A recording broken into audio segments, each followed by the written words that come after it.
Assalamualaikum warahmatullahi wabarakatuh. Selamat pagi dan semangat pagi terkhusus untuk kalian kelas 10 SMK Tunas Harapan Pati. Bagaimana kabar kalian pagi hari ini? Saya berharap kalian selalu dalam keadaan sehat ya. Oleh karena itu, mari kita wujudkan rasa syukur atas sehat itu melalui berdoa. Ya, mari kita berdoa sebelum memulai pembelajaran pada pagi hari ini. Baiklah, berdoa mulai.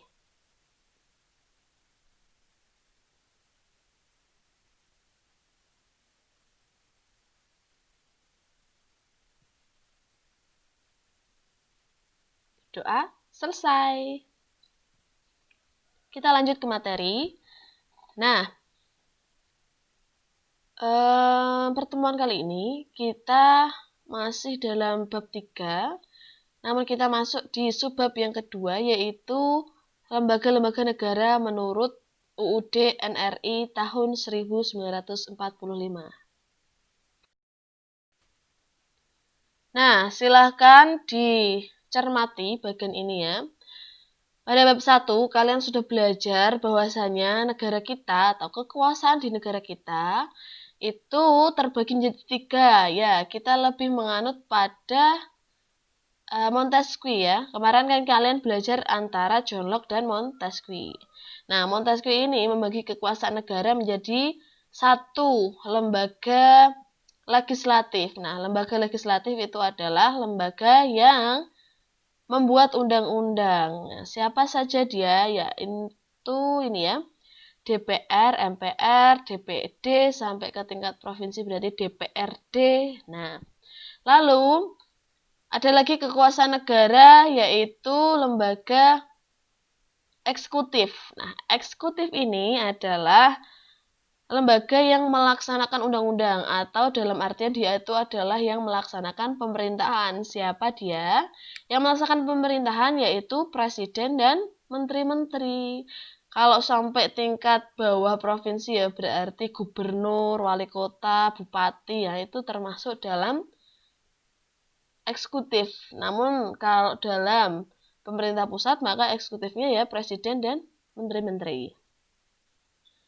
Selanjutnya yang ketiga adalah kekuasaan negara, yaitu lembaga yudikatif ya, yang melakukan pengawasan terhadap pelaksanaan UU atau pemerintahan.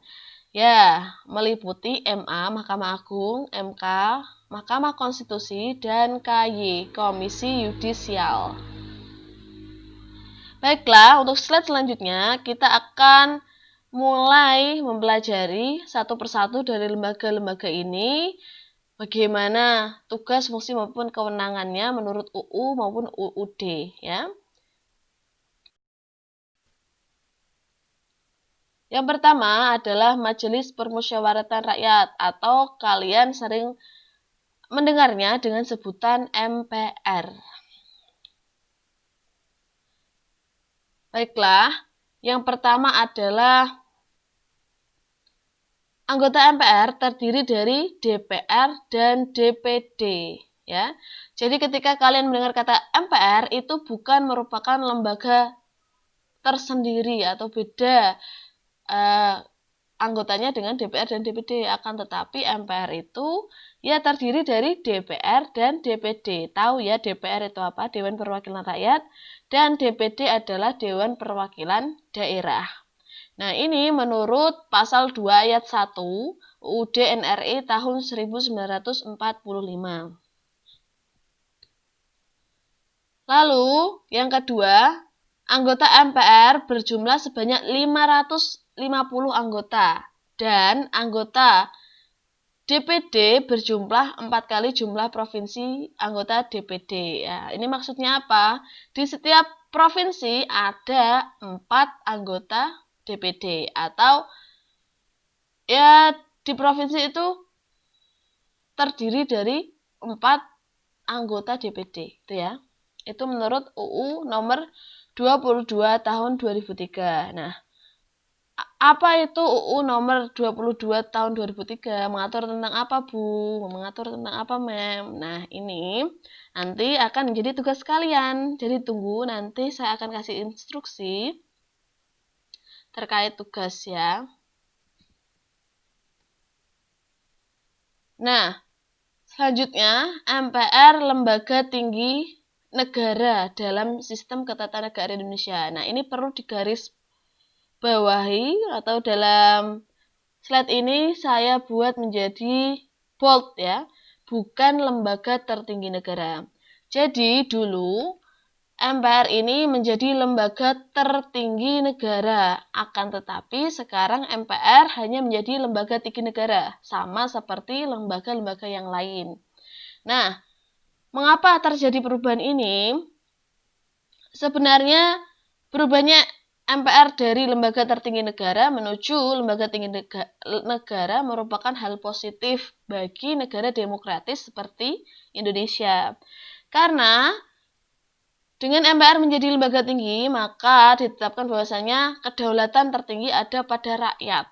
Sedangkan ketika MPR menjadi lembaga tertinggi, maka MPR memiliki kewenangan yang sangat besar dalam pemerintahan. Ya. Lalu misalkan ada yang bertanya, kenapa tidak balik MPR menjadi lembaga tertinggi negara, Mem? Nah, kalau kita balik MPR ditetapkan sebagai lembaga tertinggi, maka ini terjadi pemunduran. Nah, pemunduran negara demokratis. Nah, karena sudah diberikan kedaulatannya kepada rakyat, ya, rakyat bisa memilih presidennya secara langsung, akan tetapi malah balik yang tertinggi adalah MPR. Nah, bisa jadi ketika yang tertinggi adalah MPR, maka pemilihan presiden juga tidak melalui pemilu, tapi dipilih oleh MPR. Nah, jadi MPR sebagai lembaga tinggi adalah yang terbaik untuk saat ini ya. Semoga juga ke depannya bagi Indonesia sebagai negara demokratis. Selanjutnya, tugas dan wewenang MPR adalah berwenang mengubah, menetapkan UUD ya, melantik presiden atau wakil presiden. Jadi yang melantik adalah MPR. Dan hanya dapat memberhentikan presiden dan wakil presiden dalam masa jabatannya menurut UUD NRI tahun 1945. Nah, kalian juga nanti bisa menelik dalam UUD 1945, UUD NRI tahun 1945, yaitu pasal 3 ayat 1, 2, dan 3, itu bagaimana sih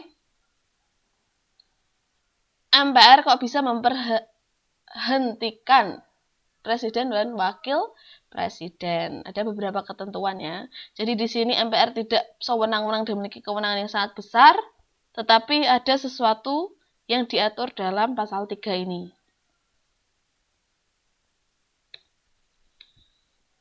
Kemudian MPR juga memiliki hak dan kewajiban seperti diatur dalam UU Nomor 22 tahun 2003 tentang susunan dan kedudukan MPR, DPR, DPD, dan DPRD. Baiklah, ini ada bocoran bahwasanya UU Nomor 22 tahun 2003 adalah tentang susunan dan kedudukan MPR, DPR, DPD, dan DPRD. Jadi ini lebih rinci ya, bagaimana hak dan kewajibannya dan lain sebagainya.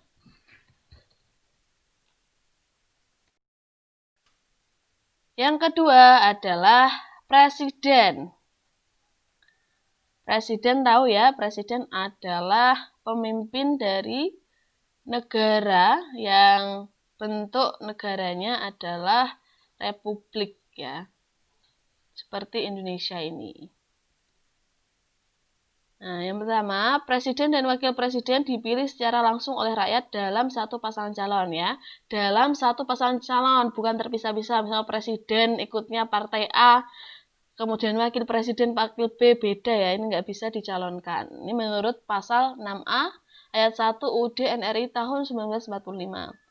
Lalu, syarat menjadi presiden diatur lebih lanjut dalam UUD NRI tahun 1945 pasal 6 ayat 2 UUD NRI tahun 1945. Baiklah, terkait UUD, mungkin kita terbiasa menyebut UUD dengan sebutan UUD 1945. Akan tetapi, Akan lebih indah jika kalian menyebutnya UUD NRI tahun 1945.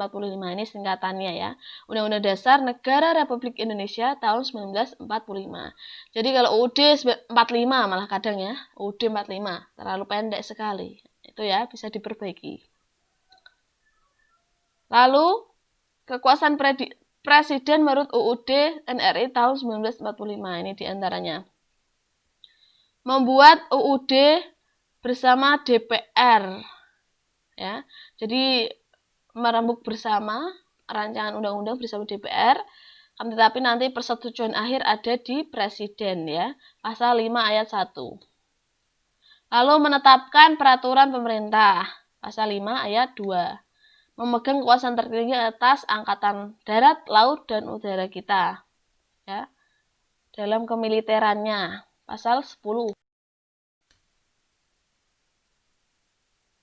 Lalu menyatakan perang, membuat perdamaian dan perjanjian dengan negara lain atas persetujuan DPR. Nah, ini yang bisa menyatakan perang itu adalah pemerintah pusat, yaitu Presiden, maupun membuat perdamaian. Jadi, pemerintah daerah atau otonomi daerah, misalkan pemerintah daerah Provinsi Semarang ya, atau Provinsi Jawa Tengah yang ada di Semarang, itu tidak memiliki kewenangan untuk menyatakan Indonesia akan perang dengan negara mana atau akan damai dengan negara mana. Jadi hanya pemerintahan pusat yang memiliki wewenang ini.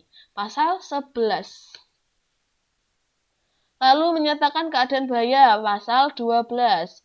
Misalkan dalam hal corona ini ya, nah itu Presiden menyampaikan bahwasanya, corona ini sudah merupakan keadaan yang bahaya bagi Indonesia. Jadi perlu ada peringatan-peringatan terhadap warga negaranya.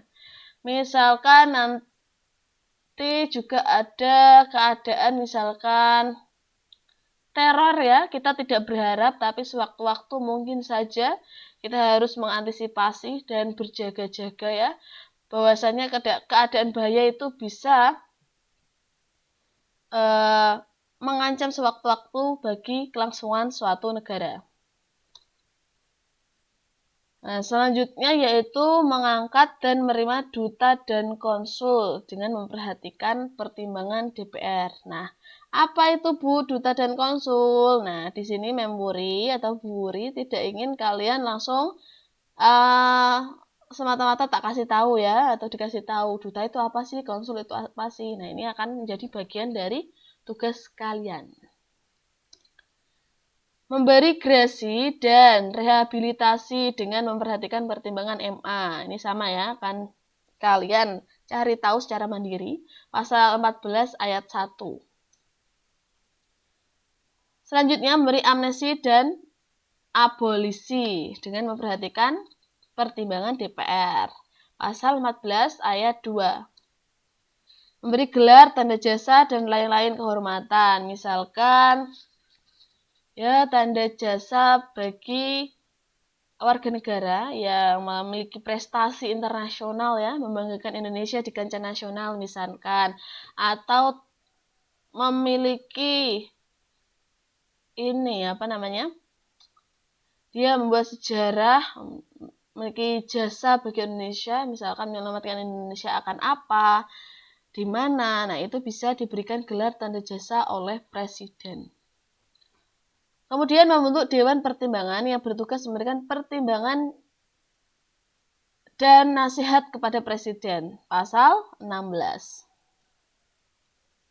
Selanjutnya, mengangkat dan memberhentikan menteri-menteri negara. Jadi, yang memilih, mengangkat, dan memberhentikan menteri-menteri negara adalah Presiden. Karena menteri-menteri itu bertugas membantu pekerjaan dari Presiden.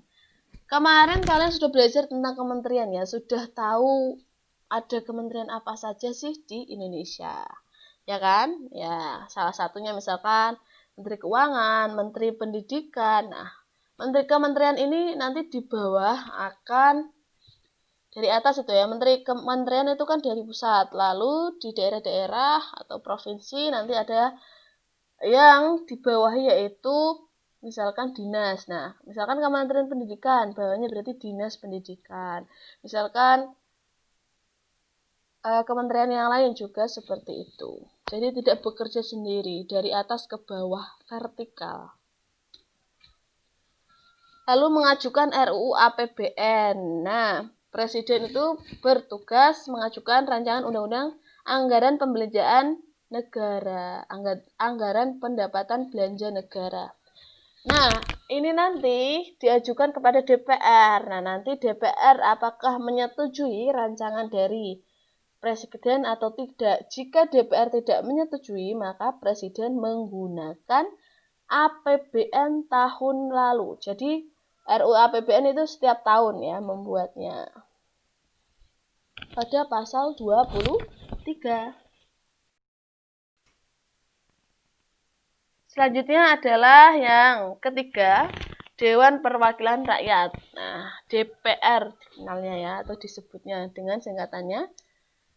Nah, anggota DPR dipilih melalui pemilu, pasal 19 ayat 1, UUD NRI tahun 1945.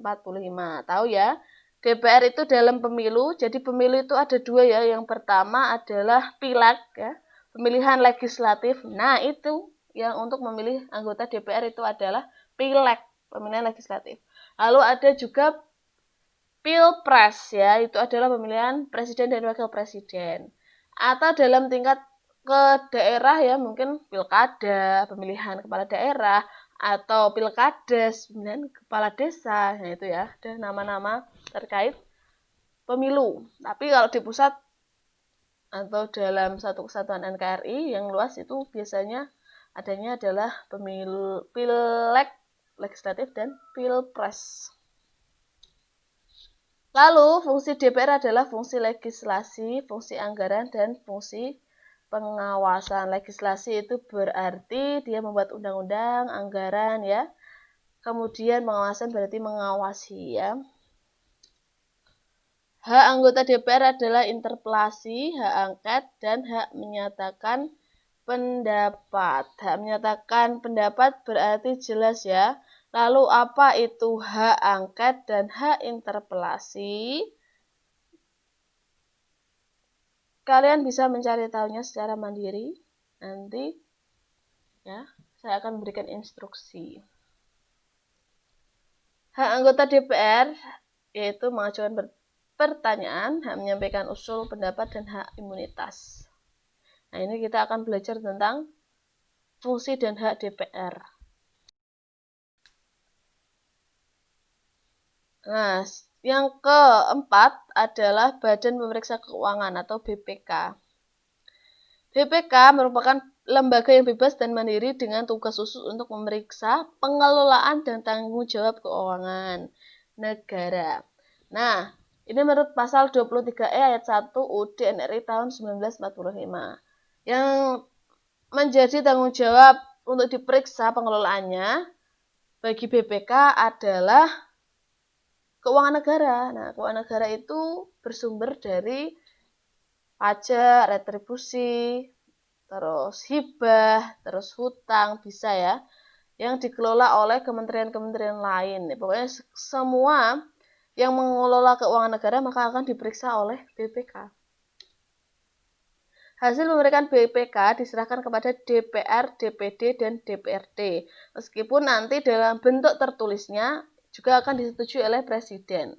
Pasal 23E ayat 2 UUD NRI tahun 1945. Selanjutnya, yang kelima adalah Mahkamah Agung atau bisa dikenal atau disebut dengan MA. MA merupakan lembaga negara yang memegang kekuasaan kehakiman ya, di samping sebuah MK, Mahkamah Konstitusi. Jadi yang kekuasaan kehakiman itu ya. Pasal 24 ayat 2 UUD NRI tahun 1945.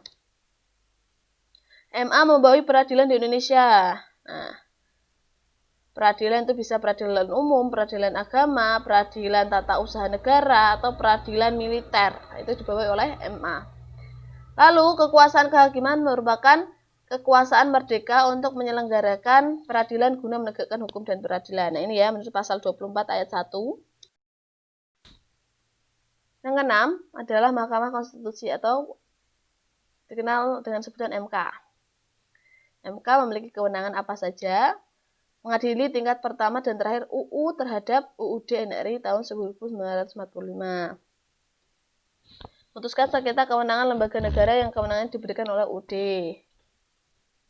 Memutuskan pembubaran partai politik. Nah, ya. Partai politik tahu? Partai politik ya kalian pasti sering mendengar. Contohnya adalah PDIP, Golkar. Nah, partai politik itu sebuah keanggotaan ya yang sukarela. Biasanya dia berfungsi untuk sosialisasi politik itu sendiri atau biasanya yang paling berperan dalam pemilu untuk mengusung sebuah calon ya. Memutus hasil perselisihan tentang pemilu. Nah, misalkan ada yang tidak terima, misalkan ya Pilpres tidak terima dan menduga salah satu dari pasangan calon itu melakukan kecurangan, nah itu nanti bisa diajukan ke MK. Memberikan putusan atas pendapat DPR mengenai pelanggaran presiden dan wakil presiden menurut UUD. Nah, ini pasal 24C ayat 2 ya. Lalu, Mahkamah Konstitusi ini beranggotakan 9 orang. Nah, 3 diajukan oleh MA, 3 diajukan oleh DPR, dan 3 diajukan oleh Presiden. KY, Komisi Yudisial. KY adalah lembaga mandiri yang dibentuk Presiden atas persetujuan DPR. Tetap ya. Jadi lembaga negara kita itu ada 3 itu tadi. Kalau mereka melakukan melakukan suatu kebijakan dan mengambil sebuah keputusan itu tidak dilakukan secara mandiri, masih melibatkan lembaga lain. Misalkan ini Presiden yang membentuk KY, tapi harus persetujuan DPR. Jadi masih ada check and balance ya, saling mengontrol. Jadi Presiden tidak boleh semena-mena, DPR pun baik itu juga dengan lembaga yudikatif, MA, MK, dan KY. Jadi saling terkait. Lalu KY berwenang mengusulkan pengangkatan hakim agung serta menjaga penegakan kehormatan, keluhuran martabat, dan perilaku hakim. Pasal 24 ayat 1. Yang terakhir adalah Dewan Perwakilan Daerah atau DPD.